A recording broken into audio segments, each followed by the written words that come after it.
ஆனா இன்னைக்கு டிஜிட்டல்ல எல்லாரும் தமிழ்நாடு முழுவதும் படிக்கிறதுக்காக இன்னைக்கு அவருடைய கவிதை இன்னைக்கு நாம் எல்லோரும் படிக்க வேண்டும். ஆனா அந்த கவிதை இப்பொழுது உள்ள சூழ்நிலையில் வயதானவர்கள் மட்டும் படிக்கக்கூடிய கவிதையாக இருக்கக்கூடாது, ஜென்சிகளும் படிக்கக்கூடிய கவிதையாக இருக்கிறது. அப்புறம் எல்லாம் ஈஸியாக.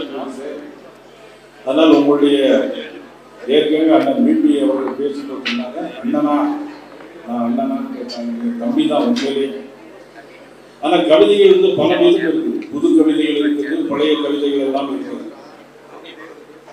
எனக்கு ஒரு ஞாபகம், காலேஜில் படிக்கும் போது ஞாபகம், செத்த மாட்டு தோலினால் ஆடை செய்யலாமே, செத்த ஆட்டு தோலினால் செத்த மாட்டு தோலினால் செருப்பு செய்யலாமே, செத்த ஆட்டு தோலினால் ஆடை நெய்யலாமே, செத்த மனிதன் தோலினால் என்ன செய்ய முடியும்? இன்னைக்கு அப்படிப்பட்ட மனிதர்கள் வாழ்கின்ற நாடாக இன்னைக்கு ஆட்சி செய்யக்கூடிய சூழல் அமைந்திருக்கு. இவர்களால் என்ன செய்ய முடியும் இந்த நாட்டில்? காரணம், சட்டமன்றத்துக்கு போய் அப்பாவை எங்கே தேடுறாங்க. வீட்டில் போய் அம்மாட்ட கேட்டால் தானே அப்பா யாருன்னு சொல்லுவாங்க. ஆனால் சட்டமன்றத்தில் போய் அப்பாவை தேடினா யாரும் கிடையாது. இப்படிப்பட்டவர்களுடைய ஆட்சி தான் இன்னைக்கு நடந்து கொண்டு. அந்த மாதிரி சூழ்நிலையில் இன்னைக்கு பாரத பிரதமர் செய்த சாதனைகளை 1 மணி நேரம் 1.5 மணி நேரம் அல்ல உலக அளவில் இன்னைக்கு சொல்லிக்கொண்டே போகலாம். அதையெல்லாம் மக்களுக்கு ரீச் ஆக வேண்டும். ரீச் ஆனால் கூட நமது தமிழகத்தை பொறுத்தவரை மாநில கட்சிகளுடைய ஆதிக்கம் அதிகம் இருக்கிறதுனால அது இன்னைக்கு நம்முடைய சென்றடைந்தாலும் வாக்கு வங்கியாக மாற வேண்டும் என்று சொன்னால் ஒவ்வொரு காலகட்டத்திலும் ஒவ்வொரு சூழ்நிலை. கடந்த கால ஆட்சிக்கு மாற்றம் வர வேண்டும் என்று நினைத்துக் கொண்டிருக்கும் போது இடையில இன்னொரு சூழ்நிலை இருந்தார். ஆக இந்த சூழ்நிலையை மாறி வரும்போது நிச்சயமாக வருகிற இனி ஆள வேண்டிய கட்சியாக தமிழகத்தில் பாரதிய ஜனதா கட்சி மட்டும் ஒன்றுதான் எனக்கு ஒரு மிகப்பெரிய நம்பிக்கை. அந்த நம்பிக்கையின் அடையாளம் தான் தஞ்சாவூரில் நடந்த ஆர்ப்பாட்டம், காவிரி பிரச்சனைக்காக நடந்த ஆர்ப்பாட்டம்.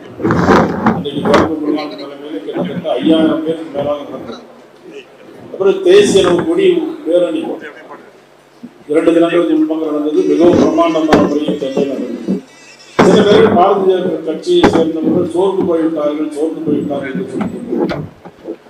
இன்னைக்கு பாரதிய ஜனதா கட்சிக்கு மிகப்பெரிய தலைவர்கள் எல்லாம் பிரிந்து போய் கல்யாண் சிங் போன்ற மிகப்பெரிய தலைவர்கள்லாம் இன்னைக்கு திரும்பி பாரதிய ஜனதா கட்சியை சேர்ந்ததுதான் வரலாறு தமிழகத்திலும் திரும்ப தெரியாது. ஆனால் நீ நெல்லை மாவட்டத்திலிருந்து குமரி மாவட்டத்திலிருந்து ஆரம்பித்திருக்கிறார்கள். யாரெல்லாம் பிரிந்து போனார்களோ எல்லாமே இன்னைக்கு சேர்த்து கொண்டிருக்கின்ற காலகட்டமாக இன்னைக்கு வந்து கொண்டிருக்கிறார். அதை நிச்சயமாக எனக்கு ஒரு மிகப்பெரிய நம்பிக்கை இருக்கு.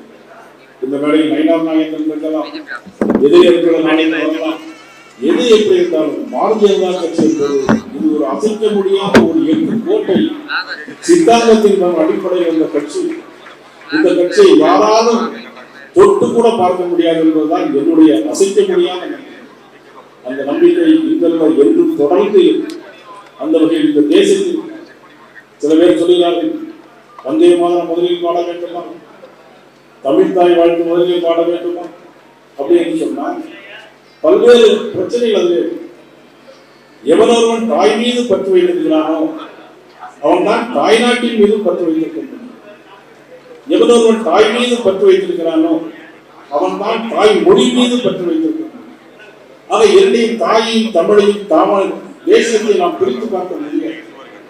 ஆகையால் தமிழும் தேசியமும் நிச்சயமாக பாரதிய ஜனதா கட்சி என்றைக்குமே அது விட்டு பிரித்து காட்டாது என்பதை நான் இந்த நேரத்தில் தெரிவித்துக் கொண்டு இன்றைக்கு ஆரம்பித்திருக்கிற இந்த டிஜிட்டல் ஒரே நாடு நமது பாரத பிரதமருடைய அனைத்து திட்டங்களையும் எல்லா குக்கிராமங்களையும் சென்று சேர அளவுக்கு முயற்சிகள் எடுத்து நாம் அனைவரும் முதல்ல ஒரே நாடு வந்து பாதி பேர் சந்தா கொடுப்பாங்க, சந்தா கொடுக்க மாட்டாங்க.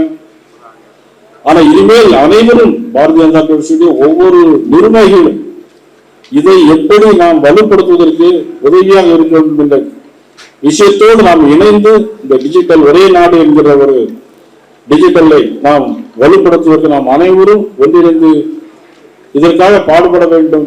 நமது நாடு, நமது மொழி, நமது தேசம், நமது பிரதமர், நமது கட்சி இந்த உணர்வோடு நாம் என்றைக்குமே நிரந்தரமான ஒரு முடிவோடு இருக்க வேண்டும் என்று இந்த நேரத்தில் கேட்டு உங்கள் அனைவருக்கும் மீண்டும் ஒரு முறை வந்து 80வது சுதந்திர தின நல்வாழ்த்துக்களை தெரிவித்து மீண்டும் சந்திக்கிறேன். நன்றி, வணக்கம்.